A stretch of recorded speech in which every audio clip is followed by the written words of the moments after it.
Hi, this is Dr. Clarence R. Pearson Sr., and welcome to My View, a podcast where I offer my professional perspective on today's most pressing geopolitical and socioeconomic issues. Recently, my attention has been drawn to developments in Liberia, where the House of Representatives has voted to increase House representation by 16 additional seats, which is expected to take their membership to 89. Here is my view on the matter: numbers or nation, Liberia's expanding legislature, and the risk of majoritarian drift. Liberia's proposed expansion of the House of Representatives from 73 to 89 seats has reopened a foundational constitutional question. Is democracy merely arithmetic, or is it a negotiated balance among unequal regions? On its face, the expansion appears logical. Population growth, especially in Montserrado and other high density counties, demands updated representation. Yet, in Liberia's current political climate, where legislative power has increasingly been exercised through raw numerical strength, the debate is no longer technical, as this shifts gives over 50% of the votes in the legislature to four counties out of 15. It is existential in practice.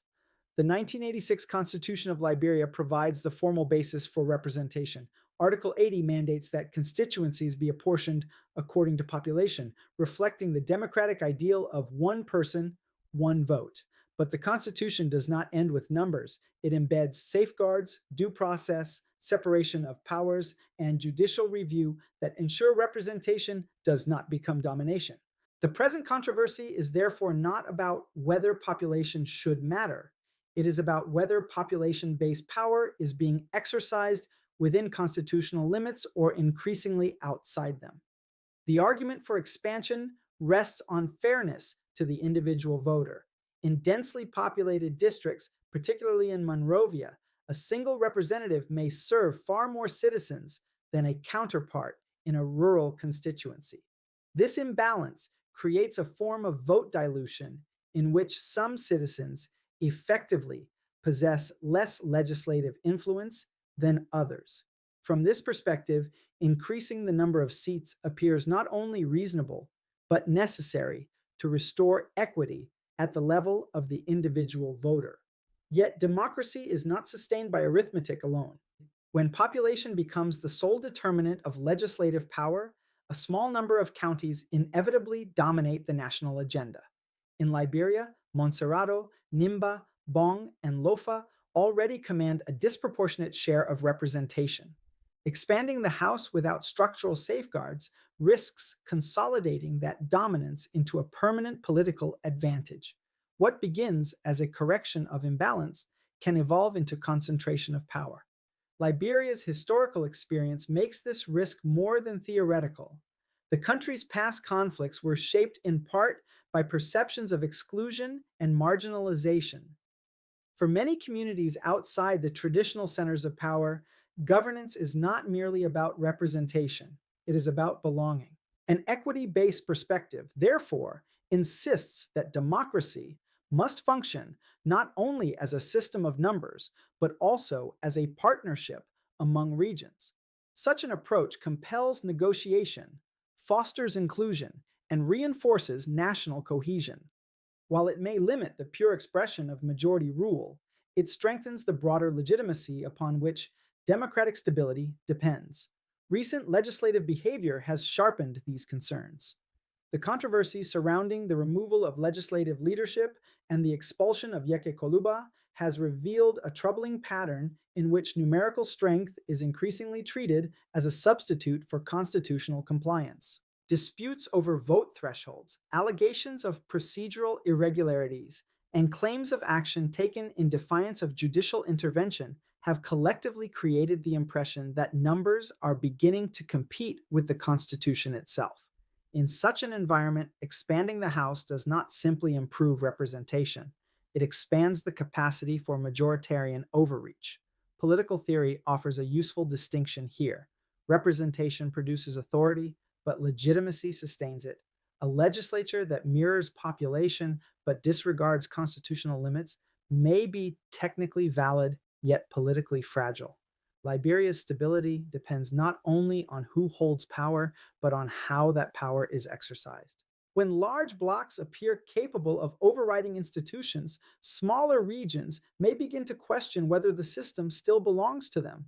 The fiscal implications of expansion further complicate the debate.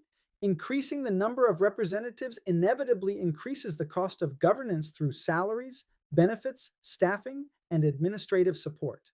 In a constrained economic environment, this raises uncomfortable questions about priorities. Is Liberia expanding representation to deepen democracy or expanding government in a manner that strains already limited national resources?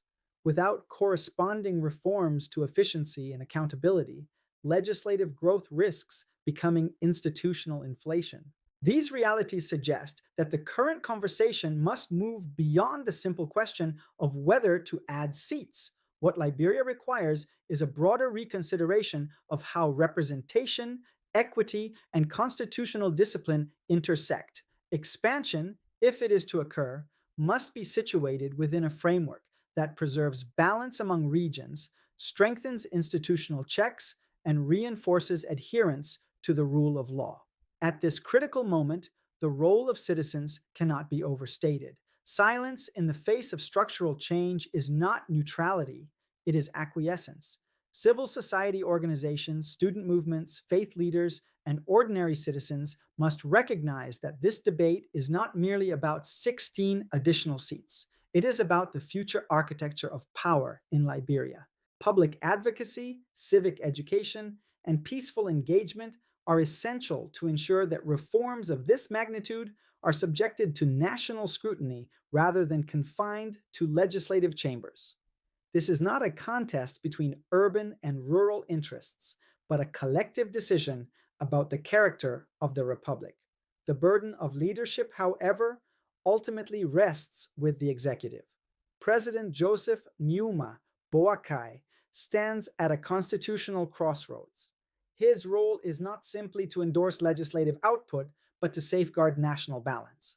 In the present circumstances, prudence demands restraint. A veto of the current expansion proposal would not constitute opposition to democratic representation.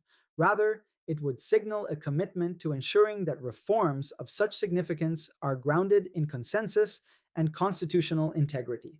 More importantly, the moment calls for a return to the people themselves.